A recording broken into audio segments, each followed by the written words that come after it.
pasport olaman, ketdim. Allohdan so'raylik, harakat qilaylik. Bunga rosa urindik, bo'lmasa boshqasiga urinaylik, o'qiylik.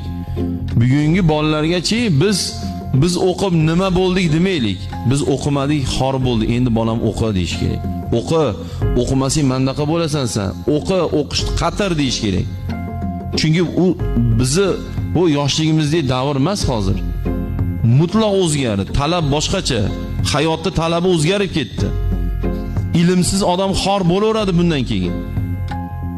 O'qish kerak. Payg'ambarimiz alayhissalom ilm har bir musulmon erkakka va muslima ayolga farzdir deganlarda batta talabul ilmi degan so'zni om qilib aytganlar. Xos qilib aytmadilar. Ilmul hadis, ilmul Qur'on, ilmul aqida demadilar Rasululloh alayhissalom. Hadis ilmi, Qur'on ilmi, aqida ilmi deb xoslab qo'ymadilar. Talabul